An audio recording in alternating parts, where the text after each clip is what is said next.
ಶ್ರೀಗುರುಭ್ಯೋ ನಮಃ. ಯತ್ಕಿಂಚಿತ್ ಪೂರ್ವಕಥಾನುವಾದಃ.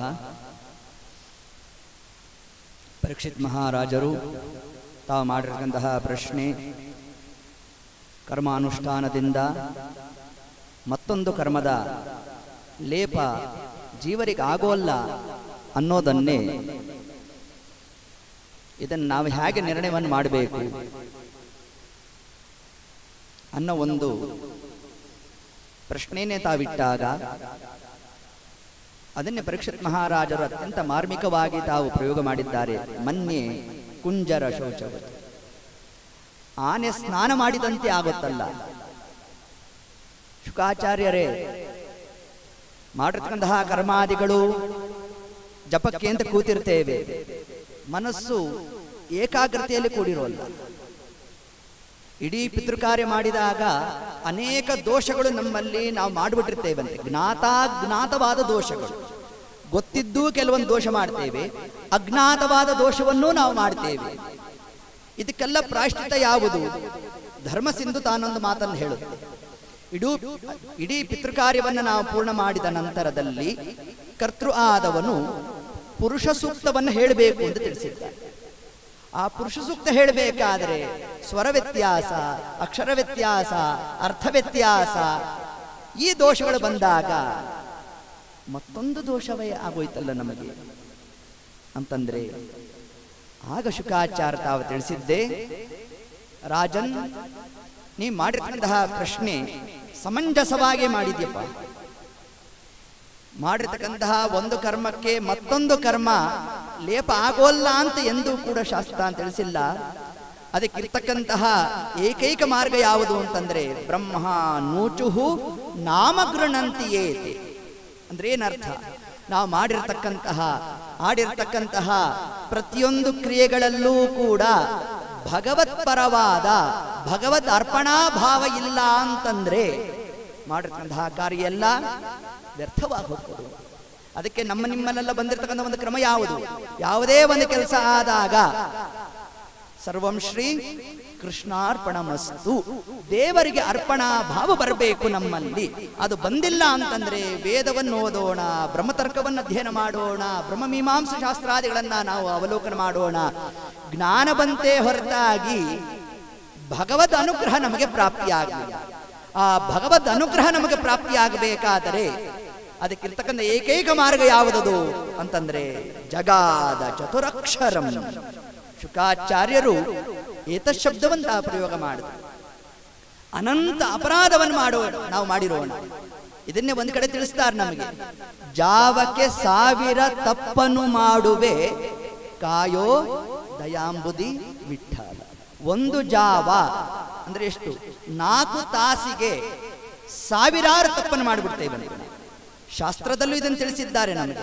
ಅಪರಾಧ ಸಹಸ್ರಾಣಿ ಕ್ರಿಯಂತೆ ಅಹರ್ನಿಶಮ್ಮಯ ತಾನಿ ಸರ್ವಾಣಿ ಮೇ ದೇವ ಕ್ಷಮಸ್ವ ಪುರುಷೋತ್ತಮ. ಅಪರಾಧ ಸಹಸ್ರ ಅಪರಾಧವನ್ನು ಮಾಡಿದ್ದೇವೆ. ಅದೆಲ್ಲದಕ್ಕೂ ಕೂಡ ಇರ್ತಕ್ಕಂಥ ಏಕೈಕ ಒಂದು ಪ್ರಾಯಶ್ಚಿತ್ತ ಅಂದ್ರೆ ಯಾವುದದು?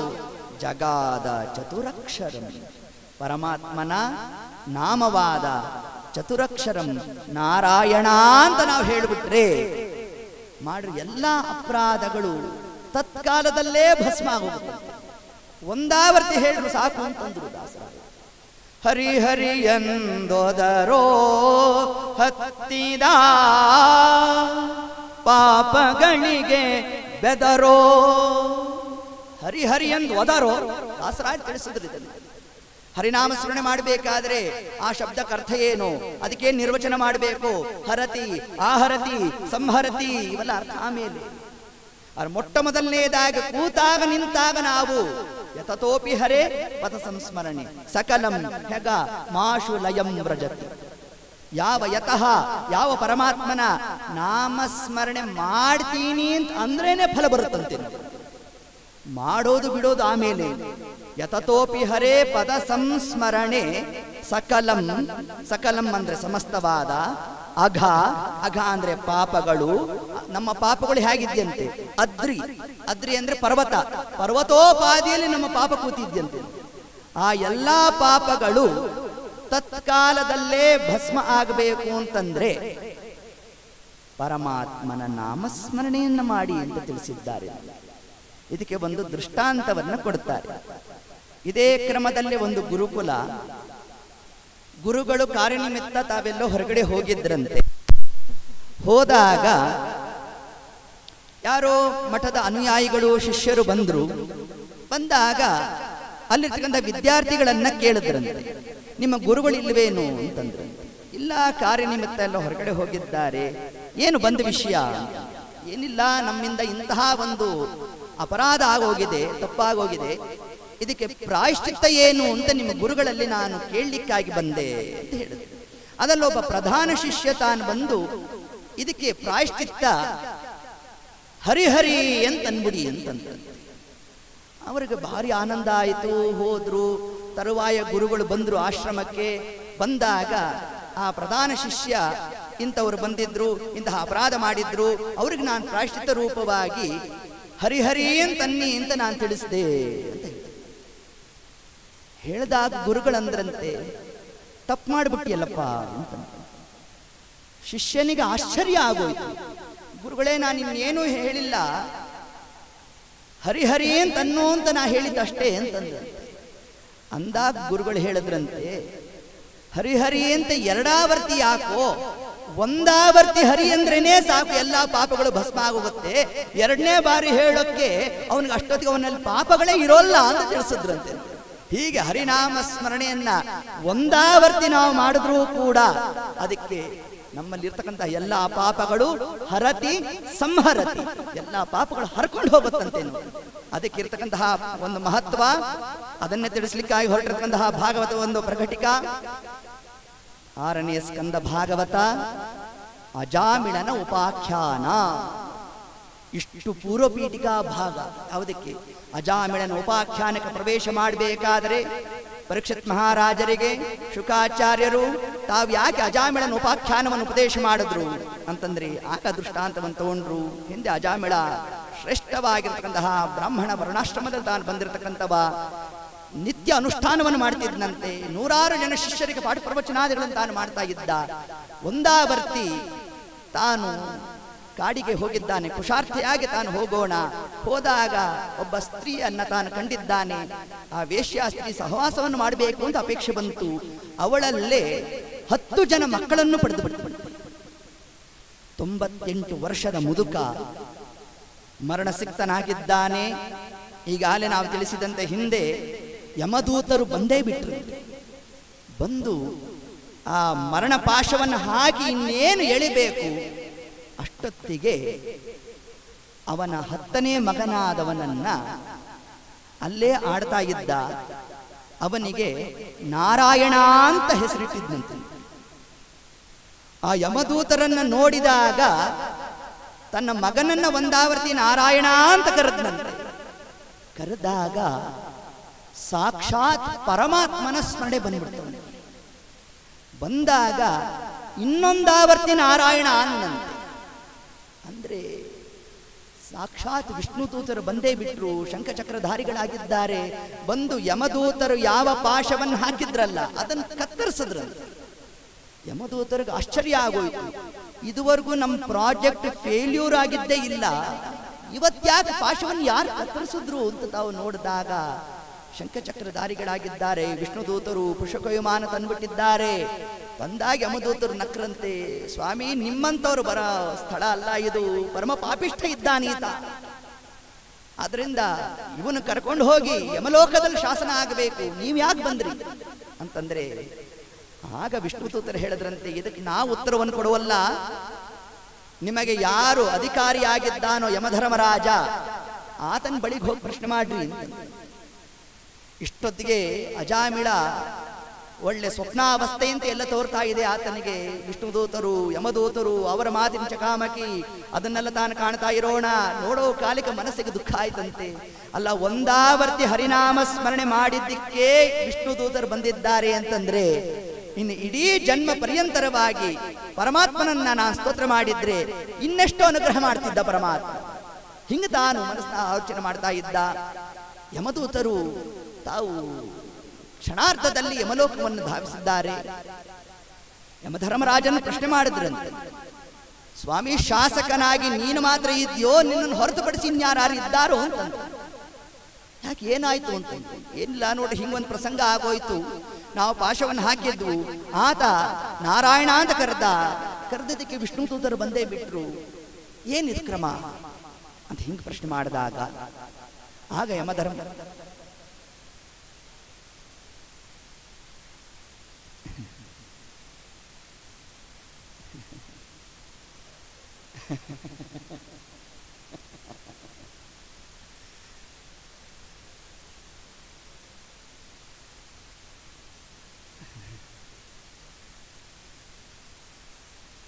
ಹೀಗೆ ಹಾಗೆ ಯಮಧರ್ಮರಾಜ ತಾನು ತಿಳಿಸ್ದ.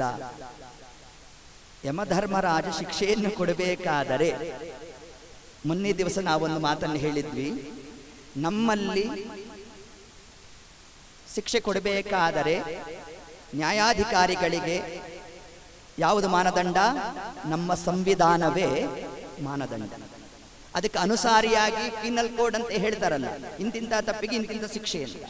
ಯಮಧರ್ಮರಾಜ ಶಿಕ್ಷೆಯನ್ನು ಕೊಡಬೇಕಾದರೆ ಯಾವುದು ಶಾಸನ ಅಂತಂದ್ರೆ, ಹಾಗೆ ಯಮಧರ್ಮರಾಜ ತಾನು ತಿಳಿಸಿದ್ದೆ, ವೇದ ಪ್ರಣಿಹಿತೋ ಧರ್ಮ. ವೇದ ವೇದ ಅಂತ ಯಾಕೆ ಅದನ್ನು ಕರೆದಿದ್ದಾರೆ? ವೇದಂತೆ ಇತಿ ವೇದಾಹ. ವಿಧಿ ನಿಷೇಧಗಳನ್ನು ಹೇಳಲಿಕ್ಕಾಗಿ ಹೊರಟಿದ್ದೇ ವೇದಗಳು ಅಂತ ತಿಳಿಸಿದ್ದಾರೆ. ಯಾವುದನ್ನ ಮಾಡಬೇಕು, ಯಾವುದನ್ನ ಮಾಡಬಾರದು, ಅದಕ್ಕೆ ಅನುಸಾರಿಯಾಗಿ ನಾವು ಕಾರ್ಯವನ್ನು ಪ್ರವೃತ್ತ ಮಾಡಿರಬೇಕು. ಅದಕ್ಕೆ ವಿರುದ್ಧವಾಗಿ ನಾವೇನಾರು ಕಾರ್ಯವನ್ನು ಮಾಡಿದ್ದೇವೆ ಅಂತಂದ್ರೆ ಏತತ್ಕಾಲಕ್ಕೆ ಮಾತ್ರ ನಾನು ಶಿಕ್ಷೆಯನ್ನು ಕೊಡ್ತೇನೆ ಅಂತ ಯಮಧರ್ಮರಾಜ ತಾನು ಹೇಳ್ತಾ ಆಗ ಒಂದು ಮಾತನ್ನು ತಾನು ಹೇಳಿದಂತೆ, ಕೃಷ್ಣಾಯ ನೋ ನಮತಿ ಯಚ್ಚಿರ ಏಕಾದಪೀವಾ. ಯಮಧರ್ಮರಾಜ ಹೇಳ್ದ ತನ್ನ ದೂತರಿಗೆ, ಕೃಷ್ಣಾಯ ನೋ ನಮತಿ, ಯಾರು ಒಂದಾವರ್ತಿ ಅವನ ಜೀವಿತ ಕಾಲದಲ್ಲಿ ಪರಮಾತ್ಮನಿಗೆ ನಾರಾಯಣನಿಗೆ ಒಂದಾವರ್ತಿಯೂ ನಮಸ್ಕಾರ ಮಾಡಿಲ್ಲ, ಮತ್ತು ಯಜ್ಜಿಹ್ವಾಗ್ರೆ ನಾಮತುಭ್ಯಂ, ಯಾರು ನಾಲಿಗೆ ತುದಿಯಲ್ಲಿ ಹರಿನಾಮಸ್ಮರಣೆ ಒಂದಾವರ್ತಿಯೂ ಬಂದಿಲ್ಲ, ಯಾರ ಕೈಗಳು ಒಂದಾವರ್ತಿಯೂ ತಾನು ನಮಸ್ಕಾರ ಮಾಡಿಲ್ಲ, ಅಂಥವರನ್ನು ಮಾತ್ರ ಕರ್ಕೊಂಬನ್ನಿ ಅಂತಂದ. ಇನ್ನ ಸುಮ್ಮನೆ ಒಂದಾವರ್ತಿ ಬಂದರೂ ಕೂಡ ಅಂಥವರನ್ನು ಇಲ್ಲಿ ಎಳ್ಕೊಂಡ್ಬರಬೇಡ್ರಿ ಅಂತ ಯಮಧರ್ಮರಾಜ ತಾನು ಶಾಸನ ಮಾಡಿದ್ದಂತೆ. ಅದನ್ನ ಇಲ್ಲಿ ಹೇಳ್ತಾ, ನಸ್ಮರತಿ ತಚ್ಚರಣಾರವಿಂದಂ. ನಸ್ಮರತಿ, ಯಾರು ಪರಮಾತ್ಮನ ನಾಮಸ್ಮರಣೆ ಮಾಡಿಲ್ಲ, ಯಾರು ಅವನ ನಾಮೋಚ್ಚಾರಣೆಯನ್ನು ಮಾಡಿಲ್ಲ. ಇದನ್ನೇ ಗರುಡ ಪುರಾಣದಲ್ಲಿ ಹೇಳಬೇಕಾದ್ರೆ ಗರುಡ ದೇವರು ಜೀವರನ್ನು ಕುರಿತು ತಾವು ಧಿಕ್ಕಾರವನ್ನ ಹೇಳಿದ್ದಾರೆ. ಸುಲಭಂ ಭಗವನ್ ನಾಮ್ನಾ ಜಿಹ್ವಾಚ ವಶವರ್ತಿನಿ ತಥಾಪಿ ನರಕಂ ಯಾಂತಿ ದಿಗ್ಧಿಗಾಸ್ತು ನರಾಧಮ. ಗರುಡದೇವರು ಹೇಳಿದ್ರಂತೆ ಪರಮಾತ್ಮನನ್ನು, ಸ್ವಾಮಿ ನನಗೆ ಆಶ್ಚರ್ಯ ಆಗ್ತದೋ, ಸುಲಭಂ ಭಗವನ್ ನಾಮ್ನಾ ಜಿಹ್ವಾಚ ವಶವರ್ತಿನಿ, ಎಷ್ಟು ಸುಲಭ ಸ್ವಾಮಿ ನಿನ್ನ ನಾಮಸ್ಮರಣೆ. ಜಿಹ್ವಾಗ್ರೆ, ದೇವರು ಈ ಮನುಷ್ಯ ಜನ್ಮ ಕೊಟ್ಟಿದ್ದಾನೆ, ಅಷ್ಟು ಮಾತ್ರ ಅಲ್ಲ ನಾಲಿಗೆ ಕೊಟ್ಟಿದ್ದಾನೆ, ಅಷ್ಟು ಮಾತ್ರ ಅಲ್ಲ ಹರಿನಾಮಸ್ಮರಣೆ ಮಾಡಬೇಕು ಅನ್ನೋ ಬುದ್ಧಿ ಕೊಟ್ಟಿದ್ದಾನೆ. ನರ ಜನ್ಮ ಬಂದಾಗ ನಾಲಿಗೆ ಇರುವಾಗ ನಾರಾಯಣ ನೆನಬಾರದೆ, ಇದೇ ದಾಸರಾಯ ತಿಳಿಸಿದ್ರು.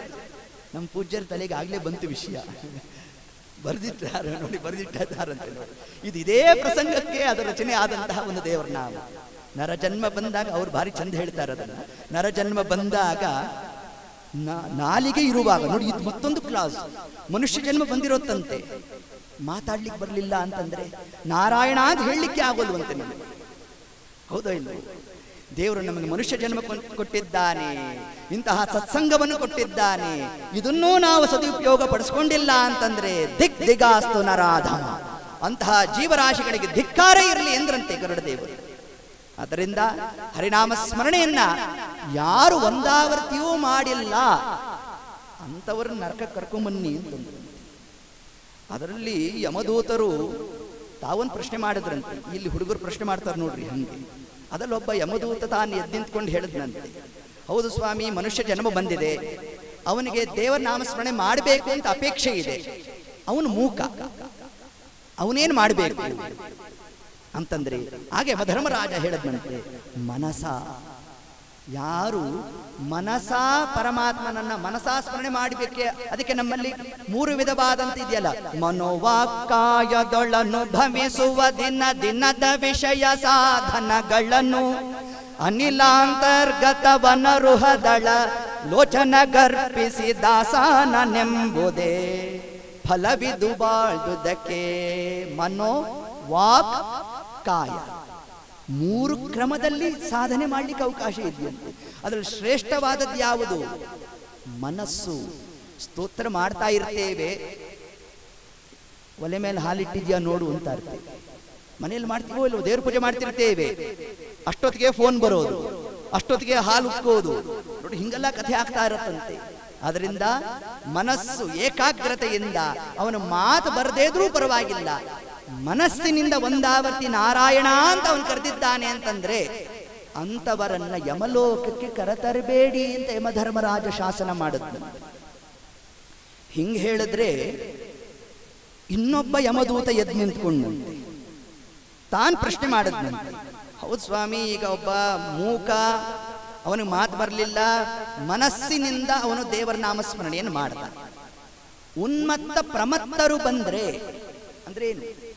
ಮನಸ್ಥಿತಿ ಸರಿ ಇಲ್ಲ, ಹುಚ್ಚರು ಇದ್ರೆ ಆಗ ಅವನು ಹೇಗೆ ದೇವರ ಸ್ತೋತ್ರ ಮಾಡಲಿಕ್ಕೆ ಸಾಧ್ಯ ಅಂತಂದ್ರೆ ಅದಕ್ಕೆ ಯಮಧರ್ಮರಾಜ ತಾನು ಹೇಳಿದ, ಪರಿವಾರತ್ವೇನ ಒಂದಾವರ್ತಿ ಅವನ ಕೈಯನ್ನ ಯಾರಾದ್ರೂ ದೇವರ ಮುಂದೆ ಕರ್ಕೊಂಡು ಹೋಗಿ ಮುಗಿಸಿದ್ದಾರೆ ಅಂತಂದ್ರೆ ಅವನ ಒಂದಾವರ್ತಿ ಅವನ ಜೀವಿತ ಕಾಲದಲ್ಲಿ ದೇವರಿಗೆ ನಮಸ್ಕಾರ ಮಾಡಿದ್ದಾನೆ, ಮಾಡಿಸಿದ್ದಾರೆ ಬಲವಂತವಾಗಿ ಅಂತಂದ್ರು ಅಂತಹ ಜೀವರಾಶಿಗಳನ್ನು ಕರೆತರಬೇಡಿ ಎಂದ ಪರಮಾತ್ಮ.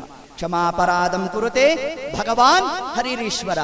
ಯಮದೂತರಿಗೆ ಸಾಕ್ಷಾತ್ತಾಗಿ ಯಮಧರ್ಮರಾಜ ತಾನು ಉಪದೇಶ ಮಾಡ್ದ, ಕ್ಷಮಾಪರಾಧಂ ಕುರುತೆ ಭಗವಾನ್ ಹರಿರೀಶ್ವರ.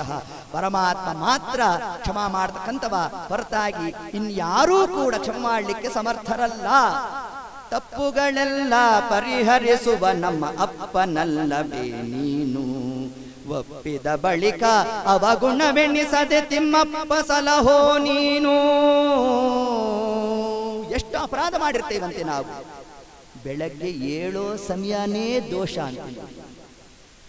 ಎಷ್ಟೊತ್ತಿಗೆ ಏಳಬೇಕು ನಾವು?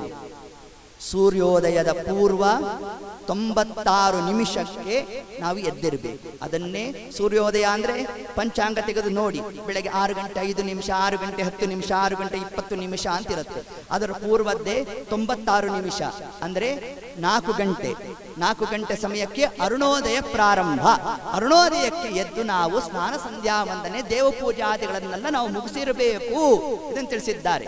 ಪುರಂದರದಾಸರು ಇದೇ ಅಂಶವನ್ನು ತಾವು ಹೇಳುತ್ತಾ, ಬೆಳಗಿನ ಜಾವದಿ ಹರಿ ನಿಮ್ಮ ಸ್ಮರಣೆಯ ಹಲುಬಿಕೊಳ್ಳದ ತಪ್ಪು, ಮಲಮೂತ್ರ ವಿಸರ್ಜನೆ ಮೃತ್ತಿಕೆಯಲಿನ ಮಲಿನವ ತೊಳೆಯದ ತಪ್ಪು, ತುಳಸಿ ಗೋ ವೃಂದಾವನ ಸೇವೆಗೆ ನಾ ಅಲಸವ ಮಾಡಿದ ತಪ್ಪು, ನಲಿನ ಸಖೋದಯ ಗರ್ಘವ ನೀಡದ ಕಲಿವ್ಯಾಸಂಗದ ತಪ್ಪು. ತಪ್ಪು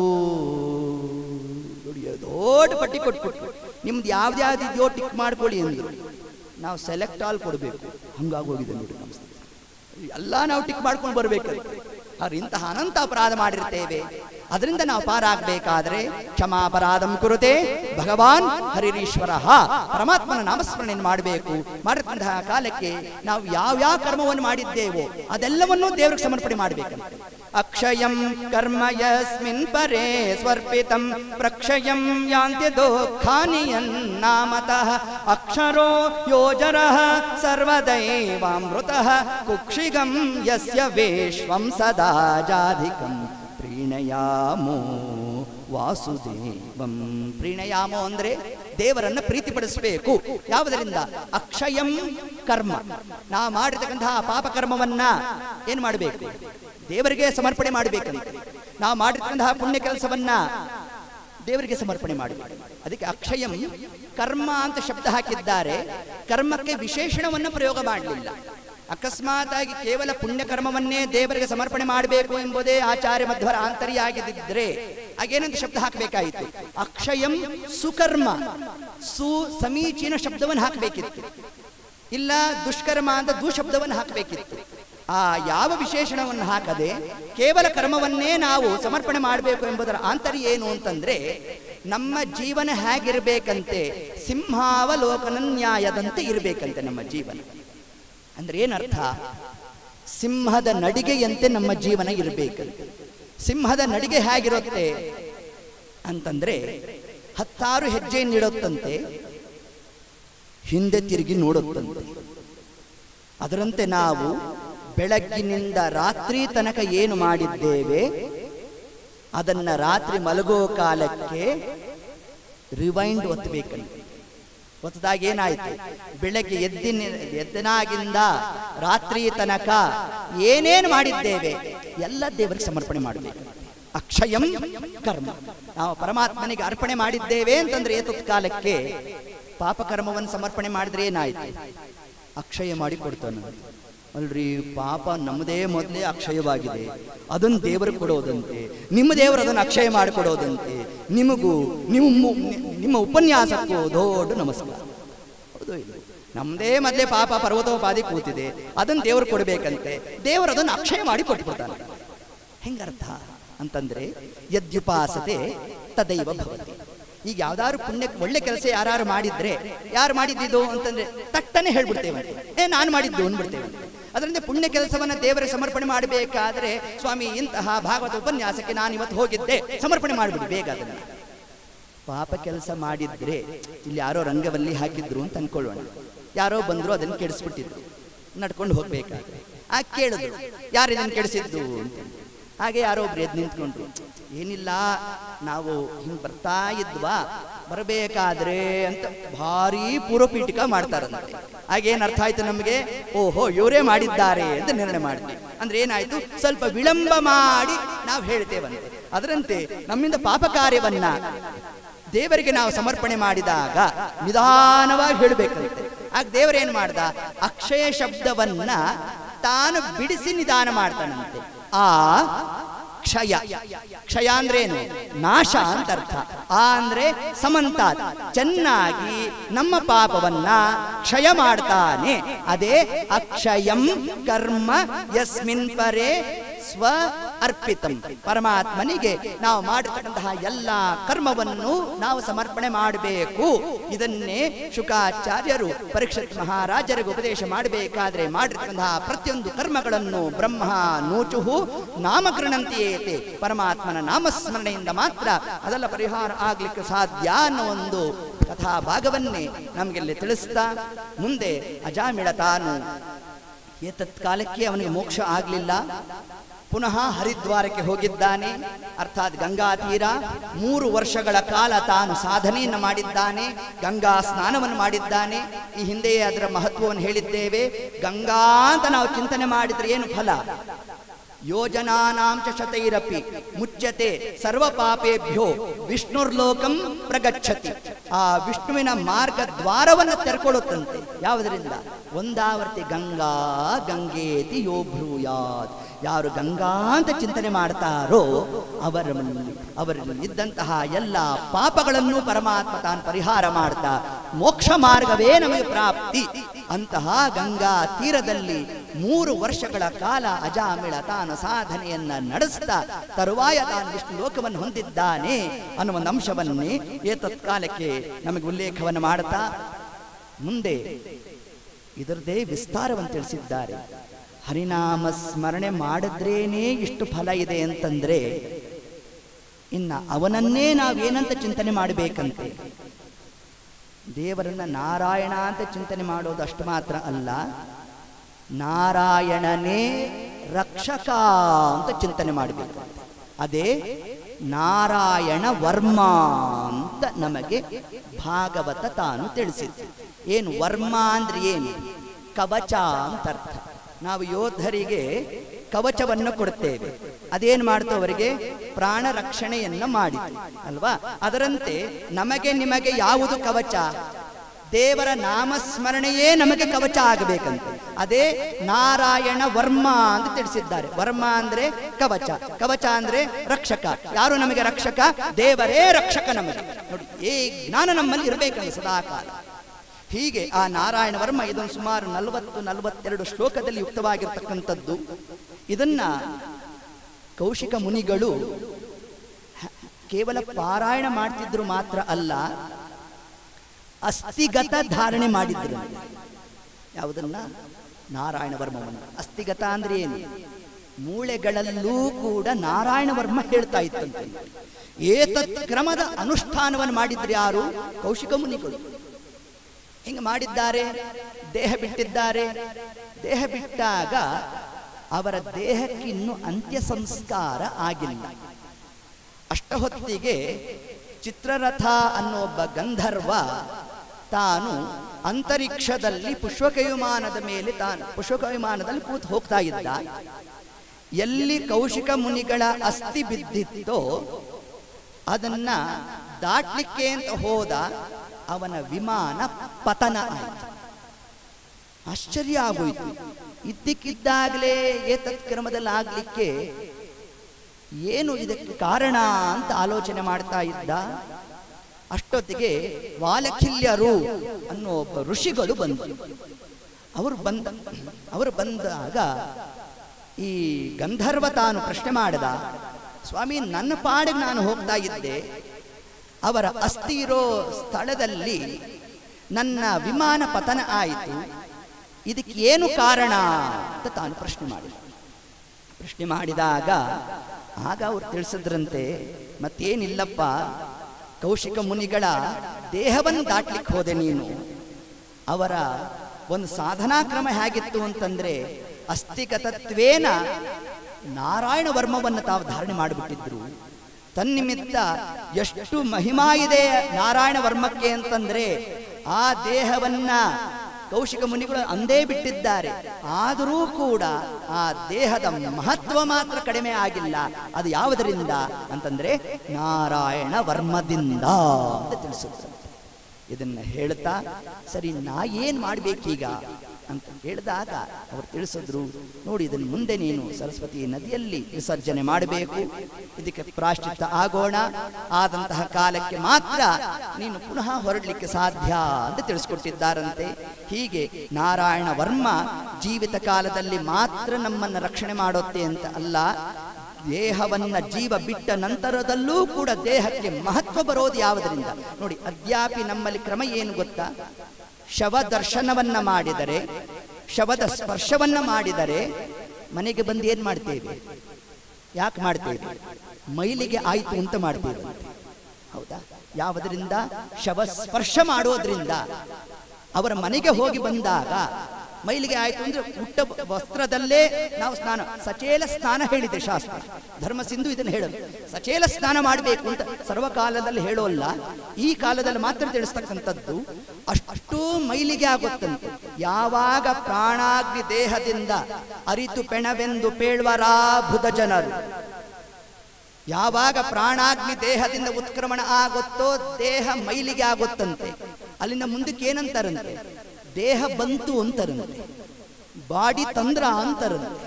ನೋಡಿ, ಶಬ್ದ ಹೊಟ್ಟೋಯ್ತು. ವ್ಯಕ್ತಿಗತವಾದ ನಾಮ ಹುಟ್ಟಿದ ಮರುಕ್ಷಣಕ್ಕೆ ಅವನಿಗೆ ಯಾವ ನಾಮಕರಣವನ್ನು ಮಾಡಿದ್ರೋ ಅದೆಲ್ಲ ಜೀವನ ಜೊತೆಲೇ ಹೊರಟೆ ಹೋಯ್ತಂತೆ. ದೇಹ ಅಂತ ಜಡಭೂತ ಆಗೋಯ್ತಂತೆ. ಜಡ ಅಂದ್ರೆ ಏನು? Non living thing. ಹಂಗ್ ಸಂಬೋಧನೆ ಮಾಡ್ತಾರಂತೆ. ಅಂತಹ ದೇಹ ಇದ್ರೂ ಕೂಡ ಅವರ ದೇಹವನ್ನು ಒಬ್ಬ ಗಂಧರ್ವ ತಾನು ದಾಟ್ಲಿಕ್ಕಾಗ್ಲಿಲ್ಲ. ಅಷ್ಟು ಮಹತ್ವ ಬಂದದ್ದು ಯಾವುದಕ್ಕೆ ಅಂತಂದ್ರೆ ಹರಿನಾಮ ಸ್ಮರಣೆಗೆ. ನಾರಾಯಣ ವರ್ಮ ತಿಳಿಸ್ಕೊಟ್ಟು ಇದೊಂದು ಪ್ರಕರಣ ಮುಗಿಸ್ಬೇಕು. ಇಷ್ಟನ್ನು ಹೇಳ್ತಾ ಇನ್ನ ಸಂಕ್ಷೇಪ ಮಾಡಿಬಿಡ್ತೇನೆ. ಇಂದ್ರದೇವರ ಕೈಯಲ್ಲಿ ಇರ್ತಕ್ಕಂತಹ ವಜ್ರಾಯುಧ ಅಂತ ನಾವೇನಂತೇವಲ್ಲ, ಇಂದ್ರದೇವರನ್ನೇನಂತ ಕರಿತೇವೆ? ವಜ್ರಿ ಅಂತ ಕರಿತೇವೆ. ಯಾಕೆ? ವಜ್ರಾಯುಧವನ್ನು ಧಾರಣೆ ಮಾಡಬೇಕು. ಈ ವಜ್ರಾಯುಧ ಯಾವುದರಿಂದ ತಯಾರಾದದ್ದು ಅಂತಂದ್ರೆ ವೃತ್ರಾಸುರನನ್ನ ಸಂಹಾರ ಮಾಡಬೇಕಾದರೆ ಆಗ ಪರಮಾತ್ಮನನ್ನು ಕುರಿತು ತಪಸ್ ಮಾಡಿದ್ರು. ತಪಸ್ ಮಾಡಿದ ಪರಮಾತ್ಮ ಹೇಳ್ದ, ನೋಡು, ದದೀಚಿ ಋಷಿಗಳು ನಾರಾಯಣ ವರ್ಮವನ್ನ ಕೌಶಿಕ ಮುನಿಗಳಂತೆ ತಾವು ಕೂಡ ಅಸ್ಥಿಗತವಾಗಿ ಧಾರಣೆ ಮಾಡಿಬಿಟ್ಟಿದ್ದಾರೆ. ಅವರು ಇನ್ನೇನು ದೇಹ ಬಿಡುವ ಒಂದು ಹಂತದಲ್ಲಿದ್ದಾರೆ. ಇಂದ್ರ ನೀನು ಹೋಗಬೇಕು, ಅವರಲ್ಲಿ ಪ್ರಾರ್ಥನೆ ಮಾಡಬೇಕು, ಅವರ ಬೆನ್ನಿನ ಎಲುಬನ್ನ ನೀನು ತಗೋಬೇಕು.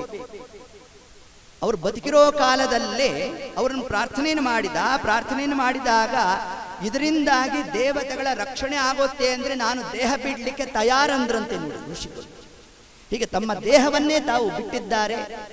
ಅದಾದ ನಂತರದಲ್ಲಿ ಅವರ ಬೆನ್ನಿನ ಎಲುಬನ್ನು ತಗೊಂಡು ಅದರಲ್ಲಿ ಏನಿತ್ತು, ನಾರಾಯಣ ವರ್ಮ ಇತ್ತಂತೆ ನೋಡಿ. ಅದು ಅಂದ್ರೆ ಏನು ಸದಾಕಾಲ ಪರಮಾತ್ಮನ ನಾಮಸ್ಮರಣೆಯನ್ನು ಮಾಡಿದ್ರು. ಮುಂದೆ ಹೇಳ್ತೇನೆ ನಾರಾಯಣ ವರ್ಮದಲ್ಲಿ ಏನು ತಿಳಿಸಿದ್ದಾರೆ ಸಂಕ್ಷೇಪವಾಗಿ ತಿಳಿಸ್ಬಿಡ್ತೇನೆ. ಒಟ್ಟಾರೆ ನಾರಾಯಣ ವರ್ಮವನ್ನ ಪಾರಾಯಣ ಮಾಡಿದ್ದರ ಫಲ ಆ ಎಲುಬನ್ನ ಸತ್ತಂತಹ ವ್ಯಕ್ತಿಯನ್ನ ಮುಟ್ಟಿದ್ರೇನೆ ಮೈಲಿಗೆ, ಎಲುಬನ್ನ ಸ್ಪರ್ಶ ಮಾಡಿದ್ರೇನೆ ದಾರಿಯಲ್ಲಿ ಹೋಗ್ತಾ ಇರ್ತೇವೆ, ಯಾವುದೋ ಎಲುಬು ಕಾಲಿಗೆ ನಮಗೆ ಸ್ಪರ್ಶ ಆಯಿತು, ಮನೆಗೆ ಹೋಗಿ ಸ್ನಾನ ಮಾಡಬೇಕು, ಅಷ್ಟು ಮೈಲಿಗೆ. ಆದ್ರೆ ಇಂದ್ರದೇವರು ಆ ಎಲುಬನ್ನೇ ತಾವು ಆಯುಧವನ್ನಾಗಿ ಮಾಡಿಕೊಂಡಿದ್ದಾರೆ, ಸದಾಕಾಲ ತಾವು ಧಾರಣೆ ಮಾಡಿದ್ದಾರೆ ಅಂತಂದ್ರೆ ಅವ್ರ ದೇಹ ಮೈಲಿಗೆ ಆಯ್ತೋ ಇಲ್ವೋ? ಮೈಲಿಗೆ ಆಗ್ಲಿಲ್ಲ ಅಂತಂದ್ರು. ಯಾಕಾಗ್ಲಿಲ್ಲ ಅಂತಂದ್ರೆ ಅದಕ್ಕೆ ತಿಳಿಸ್ತಾ ಇದ್ದಾರೆ. ನಾರಾಯಣ ವರ್ಮವನ್ನ ದದೀಚಿ ಋಷಿಗಳು ಅಸ್ಥಿಗತ ತಾವು ಧಾರಣೆ ಮಾಡಿದ್ರು ಅಂತಂದ್ರೆ ಇದರ ಆಂತರ್ಯ ಏನು? ಯಾರು ಹರಿನಾಮ ಸ್ಮರಣೆಯನ್ನ ಮಾಡ್ತಾರೋ ಅವರಿಗೆ ಮೈಲಿಗೆ ಅಂಟೋಲ್ಲ, ಇಷ್ಟನ್ನು ತಿಳಿಸಿದ್ರು. ಇದೇ ಭಾಗವತ ಧರ್ಮ. ನಮಗೆ ಭಾಗವತದಿಂದ ನಮ್ಗೇನ್ ತಿಳಿಸ್ತಾ ಇದ್ದಾರೆ? ಧರ್ಮ ಪ್ರೋಚಿತ ಕೈತ ಒತ್ತ ಪರಮೋ ನಿರ್ಮತ್ಸರಾಣಾಂ ಸತಾಂ ವೇದ್ಯಂ ವಾಸ್ತವ ಮತ್ರ ವಸ್ತು ಶಿವದಂ ತಾಪತ್ರಯೋನ್ಮೂಲನಂ. ಈ ಕ್ರಮದಲ್ಲೇ ದತೀಚಿ ಋಷಿಗಳು ತಾವು ತಮ್ಮ ಎಲುಬನ್ನು ಕೊಟ್ಟಿರತಕ್ಕಂತಹ ಆ ಒಂದು ಪ್ರಸಂಗ, ಇದನ್ನೇ ನಮ್ಮ ಇಂದ್ರದೇವರು ತಾವು ಧಾರಣೆ ಮಾಡಿದ್ದಾರೆ. ಇಂದ್ರದೇವರು ಯಾಕೆ ಧಾರಣೆ ಮಾಡಿದ್ರು? ದೇವೇಂದ್ರ ಆತ ಅಂತಂದ್ರೆ ನಾರಾಯಣ ವರ್ಮದ ಒಂದು ಮಹಿಮೆ ಅದು ವಜ್ರಕ್ಕೆ ಸಾದೃಶ್ಯವಾದದ್ದು ಅನ್ನೋ ಒಂದು ಅಂಶವನ್ನೇ ನಮಗೆ ಷಷ್ಠಸ್ಕಂದ ಭಾಗವತ ಏತದ್ ಅಂಶವನ್ನು ತಾನು ಉಲ್ಲೇಖವನ್ನು ಮಾಡೋಣ. ಹಾಗಾದ್ರೆ ನಾರಾಯಣ ವರ್ಮವನ್ನ ಯಾವ ಕ್ರಮದಲ್ಲಿ ಚಿಂತನೆ ಮಾಡಬೇಕು? ಸುಮಾರು 42 ಶ್ಲೋಕಗಳಲ್ಲಿ ಏನನ್ನ ತಿಳಿಸಿದ್ದಾರೆ ಅಂತಂದ್ರೆ, ಮೊದಲನೇ ಒಂದು 10 ಶ್ಲೋಕ ಪೂರ್ವಪೀಠಿಕಾ ಭಾಗ, ಕೈಕಾಲನ್ನು ತೊಳ್ಕೋಬೇಕು. ನಾರಾಯಣ ವರ್ಮವನ್ನು ಪಾರಾಯಣ ಮಾಡಬೇಕಾದ್ರೆ ಉತ್ತರಾಭಿಮುಖವಾಗಿ ಕೂಡಬೇಕು, ಅದು ಶಾಸನ. ಇಷ್ಟಾದ ಮೇಲೆ ಇನ್ನು ನಾರಾಯಣ ವರ್ಮದಲ್ಲಿ ಏನನ್ನ ತಿಳಿಸಿದ್ದಾರೆ ಅಂತಂದ್ರೆ, ದೇವರನ್ನ ಯಾವ ಯಾವ ಕಾಲದಲ್ಲಿ ಯಾವ ಯಾವ ನಾಮದಿಂದ ಉಪಾಸನೆ ಮಾಡಬೇಕು ಇದನ್ನು ತಿಳಿಸುತ್ತಂತೆ. ಅದರಲ್ಲಿ ಬೆಳಗಿನ ಜಾವ ಎದ್ದಾಗ ಮೊಟ್ಟ ಮೊದಲನೆಯದಾಗಿ ಅರುಣೋದಯ ಕಾಲಕ್ಕೆ ದೇವರ ಯಾವ ನಾಮವನ್ನು ನಾವು ಹೇಳಬೇಕು? ಕೇಶವ ಅಂತನ್ಬೇಕಂತೆ. ಅದಕ್ಕೆ ಕನಕದಾಸರು ನಮಗೆ ಕೊಟ್ಟಿದ್ಯಾವುದು? ಕೇಶವನಾಮ ಅಂತ ಕೊಟ್ಟು, ಈಶ ನಿನ್ನ ಚರಣ ಭಜನೆ ಆಶೆಯಿಂದ ಮಾಡುವೆನು ಶ್ರೀಶ ಕೇಶವ. ಶರಣು ಹೊಕ್ಕೆನಯ್ಯ ಎನ್ನ ಮರಣ ಸಮಯದಲ್ಲಿ ನಿನ್ನ ಚರಣ ಸ್ಮರಣೆ ಕರುಣಿಸಯ್ಯ ನಾರಾಯಣ ಅಂತ ಏನ್ ತಿಳಿಸಿದ್ದಾರೆ? ದೋಷ ರಾಶಿ ನಾಶ ಮಾಡೋ ಶ್ರೀಶ ಕೇಶವ. ಬೆಳಗ್ಗೆ ಎದ್ದ ಕಾಲಕ್ಕೆ ಸ್ವಾಮಿ ನನ್ನಲ್ಲಿ ಅನಂತ ದೋಷ ಆಗೋದಿದೆ, ಪ್ರಿವೆಂಟಿವ್ ಅಂತೆ. ಕೊರೋನಾ ಬರಬಾರ್ದು ಅಂತಲೇ ಒಂದು ಇಂಜೆಕ್ಷನ್ ತಗೊಂಡಿದ್ವಲ್ಲ ನಾವು, ಅದರಂತೆ ನನ್ನಿಂದ ತಪ್ಪು ಆಗಬಾರದು ಅಂತ ಮೊದಲಿಗೆ ದೇವರನ್ನು ಏನಂತ ಕರಿಬೇಕಂತೆ? ಕಶ್ಚ ಈಶಶ್ಚ ಕೇಶವ್. ಪರಮಾತ್ಮನನ್ನ ಕೇಶವ ಅಂತ ನಾವು ಚಿಂತನೆ ಮಾಡಬೇಕಂತೆ. ಎಷ್ಟು ಮಹತ್ವ ಅಂದ್ರೆ ಕೇಶವ ಶಬ್ದಕ್ಕೆ ಆಚಮನ ಮಾಡಬೇಕಾದ್ರೆ ಮೊದಲಿಗೆ ಏನಂತ ನಾವು ಹೇಳೋದು? ಕೇಶವಾಯ ಸ್ವಾಹ. ಏನ್ ಸ್ವಾಹ ಅಂದ್ರೆ ನುಂಗೋದು ಅಂತ ಅರ್ಥ ಅಲ್ಲ. ಸ್ವಾಹ ಶಬ್ದವತ್ತು ನಮಸ್ಕಾರ ಅಂತ ಅರ್ಥ. ಕೇಶವನ್ ನುಂಗದೆ ಮಾಧವನ್ ನುಂಗದೆ ಹಂಗಲ್ಲ ಅದರ ಅರ್ಥ. ಕೇಶವ ಸ್ವಾಹ ಶಬ್ದವತ್ತು ಪರಮಾತ್ಮನಿಗೆ ನಮಸ್ಕಾರ. ಕೇಶವ ನಿನಗೆ ನಮಸ್ಕಾರ, ನಾರಾಯಣ ನಿನಗೆ ನಮಸ್ಕಾರ, ಮಾಧವ ನಿನಗೆ ನಮಸ್ಕಾರ. ಇದು ಕ್ರಮ. ಅದರ ಮೊದಲನೇ ನಾಮ ಯಾವುದು? ಕೇಶವ ಅಂತ ತಿಳಿಸಿದ್ರು. ಹಾಗಾದ್ರೆ ಅರುಣೋದಯದಲ್ಲಿ ಪರಮಾತ್ಮನ ಯಾವ ನಾಮಕ್ಕೆ ನಮಸ್ಕಾರ? ಕೇಶವ ನಮಸ್ಕಾರ. ಮಧ್ಯಾಹ್ನ ಕಾಲಕ್ಕೆ ವಿಷ್ಣು ಅಂತ ಉಪಾಸನೆ ಮಾಡಬೇಕಂತ. ಇನ್ನ ಪ್ರದೋಷ ಕಾಲದಲ್ಲಿ, ಪ್ರದೋಷ ಕಾಲ ಅಂದ್ರೆ ಯಾವಾಗ? ವಿಶೇಷವಾಗಿ ನಾವು ನೀವೆಲ್ಲ ಮಹರುದ್ರ ದೇವರ ಉಪಾಸನೆ ಮಾಡ್ತೇವಲ್ಲ, ಪ್ರದೋಷ ದ್ವಾದಶಿ ದಿವಸದಲ್ಲಿ ಬರ್ತಕ್ಕಂತಹ ಒಂದು ಪ್ರದೋಷ ಪೂಜೆ ಅತ್ಯಂತ ವಿಶಿಷ್ಟ ಪೂರ್ಣವಾದದ್ದು ಅಂತ ನಾವೆಲ್ಲ ಪಂಚಾಂಗದಲ್ಲೂ ಕೊಟ್ಟಿರ್ತಾರೆ ನಮಗೆ ಅಲ್ವಾ. ಆ ಪ್ರದೋಷ ಸಮಯ ಅಂದ್ರೆ ಸಾಯಂಕಾಲ ಸಂಧಿಕಾಲ, ಮಧ್ಯಾಹ್ನ ಮುಗಿದು ರಾತ್ರಿ ಕಾಲ, ಸಾಯಂಕಾಲ ಮುಗಿದು ರಾತ್ರಿ ಕಾಲ ಪ್ರವೇಶ ಆಗುವ ಒಂದು ಸಂಧಿಕಾಲ ಏನಿದೆ ಅದನ್ನೇ ಪ್ರದೋಷ ಅಂತ ತಿಳಿಸಿದ್ದಾರೆ. ಆ ಪ್ರದೋಷ ಕಾಲದಲ್ಲಿ ಪರಮಾತ್ಮನನ್ನ ಹೃಷಿಕೇಶ ಅಂತ ಚಿಂತನೆ ಮಾಡಬೇಕು. ಯಾಕೆ ಹೃಷಿಕ ಅಂದ್ರೆ ಇಂದ್ರಿಯಗಳು. ನಮ್ಮ ಇಂದ್ರಿಯಗಳು ಸಂಧ್ಯಾಕಾಲದಲ್ಲಿ ಚೆನ್ನಾಗಿ ಪಟುತ್ವ, ಅನ್ಯ ಕಾರ್ಯಗಳನ್ನ ಮಾಡಬಾರದು. ಅನ್ಯ ಕಾರ್ಯಗಳಾದಿಗಳನ್ನು ನಾವೇ ವೇದ ಅಧ್ಯಯನವನ್ನೂ ಕೂಡ ಸಂಧ್ಯಾಕಾಲದಲ್ಲಿ ಮಾಡಬಾರದು ಅಂತ ತಿಳಿಸಿದೆ. ವೇದವನ್ನ ಪಾರಾಯಣ ಮಾಡೋದೇ ಆಗಲಿ, ಹೊಸದಾಗಿ ವ್ಯಾಸಂಗವನ್ನು ಪ್ರಾರಂಭ ಮಾಡೋದೇ ಆಗಲಿ ಸಂಧ್ಯಾಕಾಲದಲ್ಲಿ ಮಾಡಬಾರದು. ಆ ಕಾಲದಲ್ಲಿ ಕೇವಲ ಹರಿನಾಮ ಸ್ಮರಣೆಯನ್ನು ಮಾತ್ರ ಮಾಡಬೇಕು. ನಾವು ದೇವರ ನಾಮ ಮತ್ತೊಂದು ಸ್ತೋತ್ರಾದಿಗಳನ್ನು ಹೇಳಬೇಕೆ ಹೊರತಾಗಿ ವೇದಾರಂಭವನ್ನು ಮಾಡೋದು, ಹೊಸದಾಗಿ ಪಾಠವನ್ನು ಪ್ರಾರಂಭ ಮಾಡೋದು ಆ ಕಾರ್ಯಾದಿಗಳಲ್ಲಿ ನಿಷಿದ್ಧ ಅಂತ ತಿಳಿಸಿದ್ದಾರೆ. ಇನ್ನು ಸತಿಪತಿಯರ ಭೋಗಾದಿಗಳು ಸರ್ವಥಾ ಕೂಡುದು, ಇದನ್ನು ತಿಳಿಸಿದೆ ಶಾಸ್ತ್ರ ನಮಗೆ. ಇನ್ನ ರಾತ್ರಿ ಕಾಲದಲ್ಲಿ ಪರಮಾತ್ಮನ ಯಾವ ರೂಪ? ಶ್ರೀಧರ ರೂಪ. ರಾತ್ರಿ ಮಲಗಬೇಕಾದರೆ ಶ್ರೀಧರ ಅಂತ ಪರಮಾತ್ಮನ ಚಿಂತನೆ ಮಾಡಿ ಮಲಗಬೇಕು. ಮಧ್ಯರಾತ್ರಿಯಲ್ಲಿ ಪದ್ಮನಾಭ ರೂಪ ನಿದ್ದೆ ಮಾಡ್ತಾರೆ. ಅದಕ್ಕೆ ಶಾಸ್ತ್ರ ಹೇಳುತ್ತೆ ಪೂರ ಏಕ ನಿದ್ದೆ ಮಾಡೋದು ನಿಷಿದ್ಧ ಅಂತ ಹೇಳುತ್ತೆ ಶಾಸ್ತ್ರ. ಮಧ್ಯದಲ್ಲಿ ಎಚ್ಚರ ಆಗಬೇಕಂತೆ, ಅದು ಪ್ರಯತ್ನಪೂರ್ವಕವಾಗಿ ಸಾಧ್ಯ ಅಂತ ಹೇಳುತ್ತೆ ನಮಗೆ. ಪ್ರಯತ್ನಪೂರ್ವಕವಾಗಿ ನಾವು ಅಭ್ಯಾಸ ಮಾಡಿ, ಇದಕ್ಕೆ ಒಂದು ದೃಷ್ಟಾಂತ ಹೇಳ್ತೇನೆ. ಇಡೀ ದಿನ ನೀವು ಹರಿಭಜನೆ ಮಾಡಿಬಿಟ್ಟಿರಿ, ಅಖಂಡ ಭಜನೆ ಮಾಡಿ, ರಾತ್ರಿ ನೀವು ನಿದ್ದೆ ಮಾಡೋ ಕಾಲಕ್ಕೂ ಭಜನೆ ಮಾಡಿದಂತೆ ನಿಮಗೆ ಭಾಸ ಆಗ್ತಾ ಇರುತ್ತೆ. ಇದು ಪ್ರಯತ್ನದಿಂದ ಮಾತ್ರ ಸಾಧ್ಯ. ಇದು ಅದರಂತೆ ಮಧ್ಯರಾತ್ರಿಯಲ್ಲೂ ಕೂಡ ಪದ್ಮನಾಭ ಅಂತ ನಾವು ಕೂಗಿದ್ರೆ ಕಳ್ಳರು ಮನೆ ಒಳಗಡೆ ಬರೋಲ್ವಂತೆ, ಎದ್ದಿದ್ದಾರೆ ಅಂತ ಅನ್ಕೊಂಡು ಹೊಟ್ಟೋಗ್ತಾರೆ. ಹೀಗೆ ಪರಮಾತ್ಮ ನಾಮಸ್ಮರಣೆಯಿಂದ ಆರ ಅಂಜಿಕ್ಕಿಲ್ಲವಯ್ಯ ನಿನ್ನ ಯಾವುದೋ ಒಂದು ದೇವ್ರ ನಾಮ ಇದೆ, ಅದು ನಾನು ಮಾಡ್ತೀನಿ. ನಿಮ್ಮ ಭಾಗ್ಯ ದೊಡ್ಡ ಅದು, ನಮ್ಮ ಭಾಗ್ಯ ದೊಡ್ಡ ಅದು. ನಿಮ್ಮ ಭಾಗ್ಯ ಲಕ್ಷ್ಮೀ ದೇವಿ, ನಮ್ಮ ಭಾಗ್ಯ ನಾರಾಯಣ ಅಂತ ತಿಳಿಸಿದ್ದಾರೆ. ಮಧ್ಯರಾತ್ರಿಯಲ್ಲಿ ಪದ್ಮನಾಭ ರೂಪವನ್ನು ನಾವು ಸ್ಮರಣೆ ಮಾಡಬೇಕು. ಹೀಗೆ ಒಂದೊಂದು ಕಾಲದಲ್ಲಿ ಪರಮಾತ್ಮ ಒಂದೊಂದು ರೂಪ. ನಡ್ಕೊಂಡು ಹೋಗಬೇಕಾದ್ರೆ ಮಾರ್ಗದಲ್ಲಿ ವಾಮನ ರೂಪಿಯಾದ ಪರಮಾತ್ಮನನ್ನ ಚಿಂತನೆ ಮಾಡಬೇಕು. ಅಂತರಿಕ್ಷದಲ್ಲಿ ಹೋಗಬೇಕಾದರೆ, ಏರೋಪ್ಲೇನ್ ನಲ್ಲಿ ಹೋಗಬೇಕಾದರೆ ತ್ರಿವಿಕ್ರಮ ರೂಪಿಯಾದ ಪರಮಾತ್ಮನ ಚಿಂತನೆ ಮಾಡಬೇಕು. ಅಷ್ಟದಿಕ್ಕಿನಲ್ಲಿ ನರಸಿಂಹ ರೂಪದ ಚಿಂತನೆಯನ್ನು ಮಾಡಬೇಕು. ಇನ್ನ ಅದರಂತೆ ಬೆಟ್ಟಗುಡ್ಡಗಳ ಮೇಲೆ ಹೋಗಬೇಕಾದರೆ ರಾಮರೂಪದ ಚಿಂತನೆಯನ್ನು ಮಾಡಬೇಕು. ಹೀಗೆ ಒಂದೊಂದು ಕಾಲದಲ್ಲಿ ಇನ್ನ ದೇವಹೇಳನಾ ದೋಷ ಪರಿಹಾರಕ್ಕಾಗಿ, ದೇವಹೇಳನಾ ದೋಷ ಅಂತಂದ್ರೆ ನಾವು ನೀವೆಲ್ಲ ಮಾರ್ಗದಲ್ಲಿ ಬರ್ತಾ ಇರ್ತೇವೆ, ಏನೋ ಕೆಲಸ ನಿಮಿತ್ತ ವೇಗವಾಗಿ ಬರ್ತಾ ಇರ್ತೇವೆ, ಅಲ್ಲೊಂದು ದೇವಸ್ಥಾನ ಇರುತ್ತೆ.